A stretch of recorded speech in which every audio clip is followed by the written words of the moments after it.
Hola amigos, mi nombre es Ruth Silvana Junes Rodríguez y hoy estamos en Diálogo Consumidor con el abogado y socio del estudio jurídico BIC Abogados. Cuéntanos, Martín, ¿cómo estás?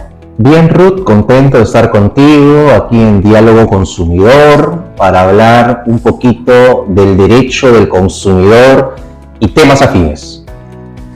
Bueno, empecemos. Doctor, ¿usted qué consume con su familia? Bueno, te cuento que consumimos una serie de servicios y productos. Por ejemplo, como padre de familia, servicios educativos. Contratamos los servicios de colegios, ¿no? Particulares en este caso, para, digamos, para que mis hijas puedan recibir, ¿no? los servicios educativos correspondientes a su nivel, ¿no? También servicios de salud, ¿no? De vez en cuando tenemos que ir al odontólogo o al médico particular porque a veces la atención en el seguro social es un poco lenta. Ojalá que esto mejore también, porque lo público tiene que ser también de calidad, ¿no? Y también, obviamente, en el servicio del transporte, ¿no? Nos movilizamos en diferentes unidades de transporte y somos consumidores diarios de este tipo de servicio, ¿no? Y también, obviamente, si bien preferimos comer en casa, pero de vez en cuando, por algún motivo, cumpleaños o para variar un poco, consumimos los alimentos que preparan los restaurantes, ¿no? A veces uno opta por un restaurante del cercado, o a veces uno, dependiendo de la situación, uno campestre, un poco retirado. Y claro, de vez en cuando uno hace un viaje, consume también los servicios de estas empresas aéreas, ¿no? Donde no tenemos, dicho sea de paso, mucha flexibilidad. Estamos casi en una camisa de fuerza para poder viajar. Y muchos de estos servicios obviamente sufrieron cambios, modalidades durante el COVID, y también estos servicios se ven de alguna manera afectados cuando hay paros o toma de carreteras, ¿no? Doctor, y coméntenos, ¿cómo se especializó en la materia de consumidor? Bueno, resulta que en la actualidad BIC tiene una oficina en Lima y una oficina en Ica. Cuando empezamos, estamos primero en Ica y veíamos que ya había llegado Indecopi a Ica, ¿no? Una oficina en Conde de Nieva, cerca al templo de Luren, y consideramos que eso iba a generar pues una mayor demanda de servicios especializados en protección del consumidor. Entonces en BIC tomamos la decisión, los abogados de BIC, de apostar por la capacitación especializada, y la Universidad del Pacífico, conjuntamente con Indecopi, realizó ya hace varios años un programa de especialización en protección y defensa del consumidor. Y en ese programa pues se capacitó a todos los asistentes en temas del Código de Protección y Defensa del Consumidor y cómo es, qué dice la normatividad respecto a cada sector, ¿no? Servicios educativos, en el sector inmobiliario, en el sector de servicios de salud, entre otros, ¿no? Y claro, también han habido otras capacitaciones ligadas al tema, y obviamente tomamos como referencia también las publicaciones que ha hecho en su momento ASPEC, que es la Asociación Peruana de Defensa del Consumidor, cuyo actual presidente es el doctor Crisólogo Cáceres, a quien le mando un cordial saludo porque también fue uno de los profesores que tuvimos en el programa de especialización. ¿Qué casos en materia de consumidor recuerda? Wow, hemos visto varios casos, por ejemplo, que recuerde con inmobiliarias.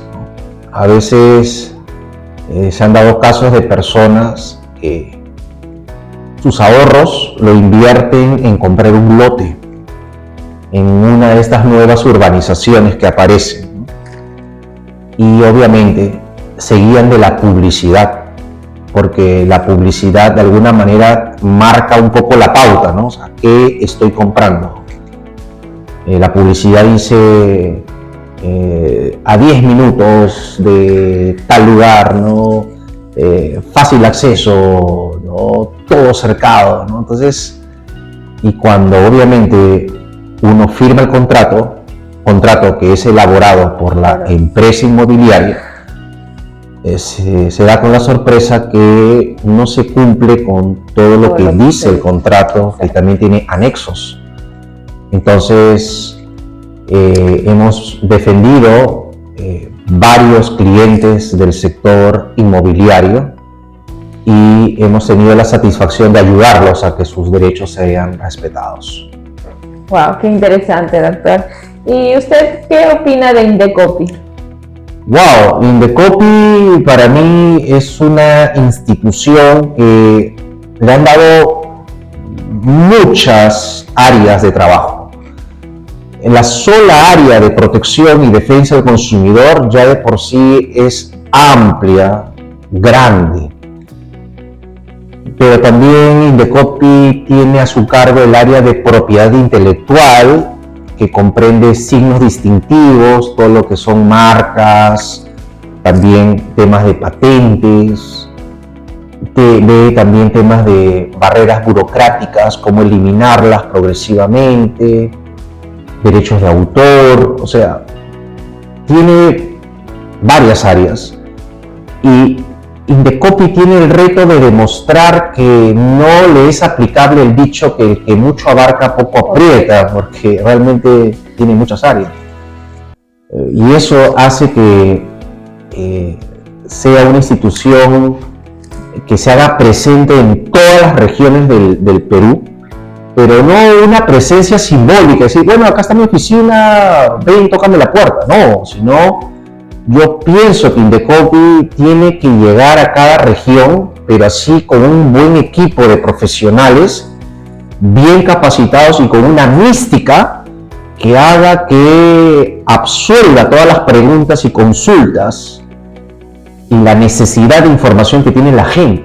Claro, tú me dirás, pero ahora todo está en internet, ahí pueden encontrar videos de Indecopi y están en los teléfonos, sí, pero también hay que entender que no todos se han digitalizado. Hay también un sector de la población que podrá tener un celular, pero no significa que porque tiene el celular tiene los aplicativos y utiliza todo lo digital o virtual, no necesariamente. Entonces, sé que la idea es que todos utilicen estos servicios digitales, pero esto va a ir poco a poco. Entonces, y también pienso que Indecopi es una institución muy poderosa, tan o más poderosa que la SUNAT, porque desde el punto de vista de la economía, Indecopi tiene mucha incidencia. Si tú revisas la misión del Indecopi, tiene que de alguna manera velar porque el mercado no se convierta como una gran selva donde el más grande se come el chiquito, ¿no?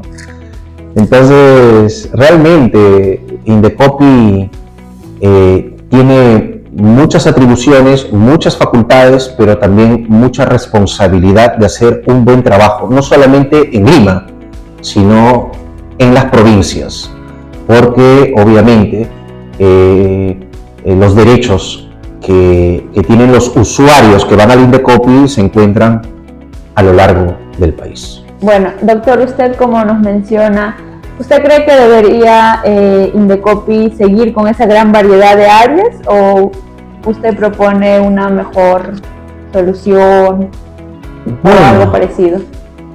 Yo creo en la mejora continua. Las instituciones van evolucionando en el camino, se van dando cuenta de sus puntos débiles, donde tienen que reforzar su trabajo, pero yo considero que debe de haber un gran foro donde podamos discutir lo que tú señalas, discutir qué tanto debería de haber un Indecopi más centrado en áreas más específicas y encargarle en todo caso a otra entidad que se dedique a otras áreas distintas, ¿no?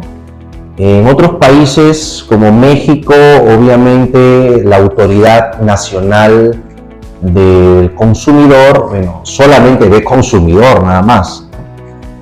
Pero digamos que esto traería consigo una reforma legislativa que sería bueno que a nivel del Congreso también la Comisión de Economía lo plantee, lo aborde de diferentes maneras, porque las instituciones tienen que cada cierto tiempo evaluar su rendimiento, ¿no? O sea, evaluar el cumplimiento de sus objetivos, ¿no? Y yo creo que tendríamos que remitirnos a las cifras, a los resultados que ha logrado esta institución en los últimos 5 o 10 años para poder, digamos, encontrar los fundamentos que puedan, digamos, sostener algunas decisiones de reestructuración o reorganización, ¿no? Pero el foro, la verdad que me parece una propuesta innovadora e interesante, doctor. ¿Y qué consejos le puede dar a los consumidores?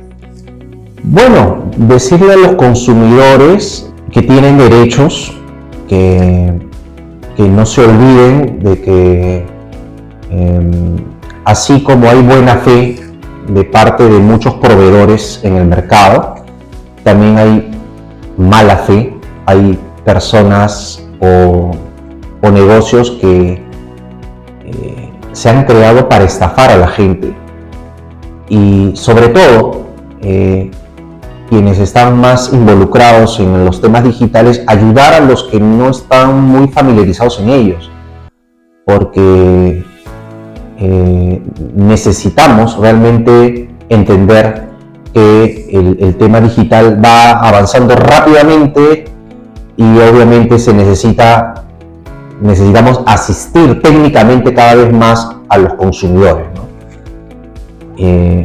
Porque, por ejemplo, ¿no? Proveedores de servicios de telefonía, ¿no? O de servicios de internet, ¿no? Pues a veces cada cierto tiempo, digamos que nos sorprenden con actualizaciones que hay que hacer, ¿no? Entonces uno tiene que estar obviamente utilizando sus plataformas, ¿no?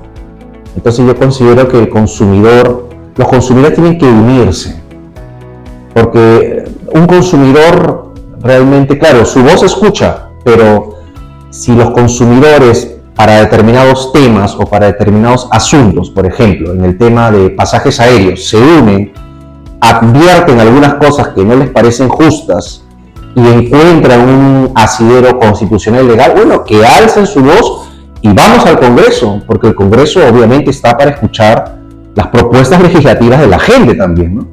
Entonces yo considero de que tienen que haber cada vez mayores asociaciones que congreguen los intereses legítimos que tienen los consumidores en temas específicos para empezar, digamos, a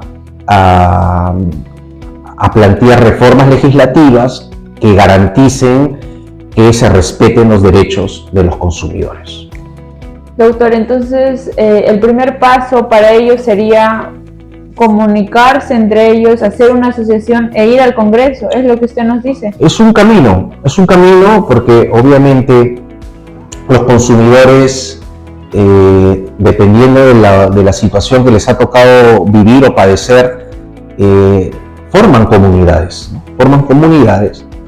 Y obviamente en base a esa experiencia detectan que hay determinado artículo o determinado párrafo de la ley que obviamente como que los bloquean o no les permiten llegar a lo que ellos llaman justicia, ¿no? Entonces considero que estas comunidades virtuales o no virtuales tienen que crecer, tienen que abrirse para que más gente entre, comparta su vivencia y se pueda de alguna manera detectar qué partes de las normas del consumidor o de protección del consumidor tienen que modificarse. Y obviamente el Congreso es el llamado a escuchar justamente esta problemática, ¿no?, para mejorar la legislación. Doctor, ¿y en qué casos vale la pena conciliar los conflictos en materia de consumo? Bueno, vale la pena porque los procedimientos administrativos toman sus meses, por más que sean sumarísimos, porque a veces son sumarísimos en teoría nada más. Y los procesos judiciales en materia de consumo o de mercado, que también hay juzgados especializados en esa materia, obviamente no te van a responder al mes siguiente o a los 2 meses. Pueden pasar años. Entonces la conciliación me parece que es un mecanismo que hay que sacarle provecho porque es la oportunidad para que las partes que están enfrentadas puedan, digamos, buscar un punto medio que les permita superar esta situación, ¿no? Por lo tanto, yo veo que hay muchas ventajas, muchos beneficios por el lado del tiempo, por el lado económico, por el lado también de salud mental, porque hay personas que soportan estar en un proceso, pero hay personas que no tienen la fortaleza mental de estar en un proceso. Entonces yo considero de que hay que aprovechar estos espacios que la misma ley contempla y al menos así lo hacemos nosotros en BEICE. ¿Qué cualidades debe tener el abogado especializado en materia de consumo, doctor? Coméntenos. Wow. Tiene que tener una serie de cualidades, tiene que ser una persona que conozca un poco la psicología humana, conozca el comportamiento de las personas ante determinados estímulos, tiene que ser una persona que advierta a su cliente de los riesgos que corre si es que no toma en consideración lo que dice el Código de Protección y Defensa del Consumidor, ¿no? Hay mucha falta de información por un lado y también hay una gran desinformación por otro, ¿no? Entonces considero que el abogado que se dedica a estos temas tiene que tener la capacidad de comunicar claramente el mensaje a la gente, a su cliente, porque también esta materia nos lleva a un tecnicismo, ¿no? Ciertos términos o palabras que, bueno, son más legales que otra cosa, entonces hay que explicarle a la gente, ¿no? Y obviamente tiene que tener una cualidad muy afinada para las negociaciones, ¿no? Yo creo que cada vez más los consumidores y las empresas se dan cuenta que más les conviene negociar que terminar de conocer los resultados de un proceso. ¿Y qué consejos le daría a estos nuevos abogados, usted que ya tiene años en este campo, doctor? Bueno, especializarse, estudiar la materia, ¿no? Es una materia donde hay muchos precedentes, hay muchos criterios jurisprudenciales y considero de que es todo un reto no perderle el rastro a la jurisprudencia en materia del consumidor y también a la legislación en materia del consumidor, ¿no? El estudio me parece que es el primer consejo que les daría. Y lo segundo es que busquen un nicho donde puedan, digamos, subespecializarse, ¿no? Por ejemplo, durante el COVID hubieron situaciones muy conflictivas entre varias clínicas con sus pacientes. Y eso también generó que los pacientes o sus familiares denunciaran a ciertas clínicas porque consideraron que el servicio que les brindaban no era el idóneo, ¿no? Entonces yo considero que ahí hay un nicho, me parece muy interesante, porque con el COVID como que todos hemos tomado mayor conciencia de la salud en todos los aspectos. Entonces yo considero que habría que identificar un nicho para una subespecialización. Y doctor, ¿usted cree que Indecopi asesora a sus usuarios en materia de consumidor? Por supuesto que no, porque Indecopi solamente orienta a sus usuarios. Y hay una gran diferencia entre orientar y asesorar. Orientar es darte información en base a mis normas y en base también a mis intereses. En cambio, asesorar es ponerte en los zapatos de la persona que necesita un permiso, una autorización o necesita, digamos, que se haga justicia en su caso, ¿no? Indecopi, obviamente, tiene que cumplir la ley, pero las leyes se interpretan. Indecopi no te va a interpretar la ley para que tú, digamos, puedas ganar un caso. Necesitas de un asesor que te va a asesorar, va a buscar la forma cómo vas a ganar tu caso en base a una serie de estrategias y de un diagnóstico previo. Entonces, obviamente, la asesoría en materia de consumo no está al interior de Indecopi, está fuera de Indecopi.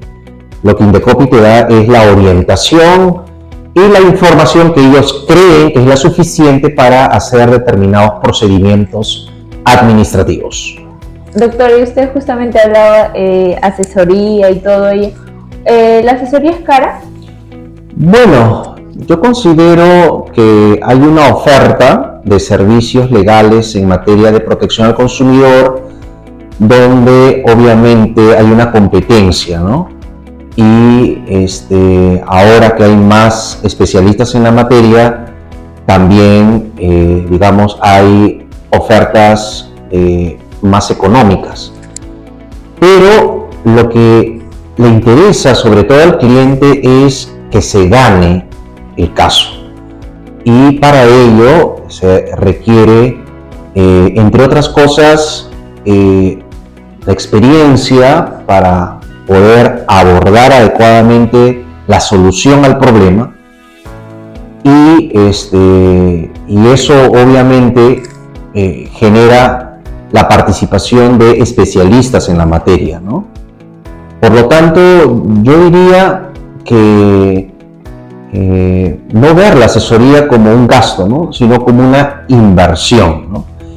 Y que el consumidor o el cliente no vea, digamos, esta asesoría como algo que va a permitir un resultado inmediato. Muchas veces hay que tener paciencia porque Indecopi, al menos por los casos que hemos visto últimamente, se está resolviendo lentamente, muy lentamente los casos. Entonces, eso también genera estrés en los clientes, pero es entendible que a veces las instituciones atraviesan por estas situaciones, pero cuando están bien planteadas las denuncias, ¿no? O bien planteada la defensa, obviamente es cuestión de tiempo para obtener los buenos resultados.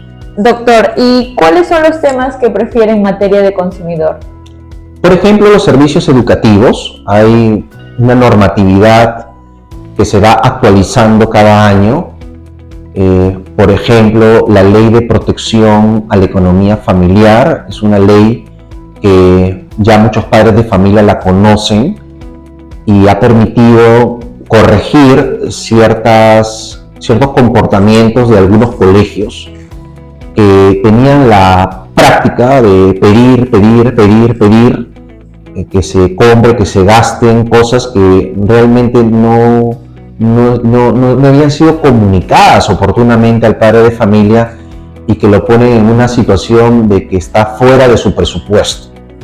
Por eso es que las normas del sector educativo y también como tenemos colegios que son parte de nuestros clientes, eso nos ha permitido, digamos, ayudarlos a que vayan cumpliendo con las normativas en materia de servicios educativos. Por otro lado, también otro de los temas que yo prefiero es, por ejemplo, los temas vinculados a servicios inmobiliarios, ¿no? Sector inmobiliario, ¿no? He sabido que hace ya varios años empezó un boom inmobiliario que, a pesar del COVID, post-COVID, siguen avanzando el sector inmobiliario, y eso también genera nuevas relaciones de consumo entre empresas inmobiliarias y clientes inmobiliarios, y obviamente me llama la atención cómo hay empresas inmobiliarias que esperan llevar la situación al límite de estar por perder el caso para recién reaccionar, ¿no? Entonces, yo considero que las empresas deberían de tomar cada vez más en serio el tema de los derechos del consumidor, porque ellos, en su creencia de que sus contratos son legales, claro, pueden ser legales, pero podrían haber algunas cláusulas que para la legislación del consumidor son cláusulas abusivas. Entonces, definitivamente, yo considero que el tema del derecho del consumidor tiene que estar presente en los diferentes sectores empresariales. Doctor, ¿por qué deberíamos recurrir a BIC? ¿Qué es la diferencia de las demás, o mejor dicho, de los demás estudios jurídicos? Lo que nos caracteriza a nosotros es que utilizamos una metodología de trabajo, o sea, no improvisamos digamos, la atención de un requerimiento legal. Somos conscientes de que tiene que haber una metodología que tiene que orientada a los resultados, y el trabajo en equipo, o sea, eso sobre todo, o sea, nosotros somos partidarios de un trabajo en equipo, y sobre todo de aprovechar todos los mecanismos que la ley ha previsto para encontrar una solución antes de que la autoridad resuelva el caso. Así que por esos y otras razones más hemos avanzado, y estamos muy contentos de estar en Lima trabajando, y vamos a llegar pues a diferentes regiones, ¿no? Gracias al internet, cualquier persona de cualquier parte del Perú nos puede contactar, y eso nos alegra de estar cada vez más cerca a la gente gracias a las redes sociales. Ay, doctor, muchas gracias por esta entrevista, y nada, pues agradecerle y también felicitarle por brindarnos esta información que resulta de gran importancia. Muchas gracias a ti, Ruth, por hacer posible esta entrevista de diálogo del consumidor, y un saludo a todos los consumidores, ¿no? Y espero que este primer video les pueda dar algún alcance o noción. Muchas gracias.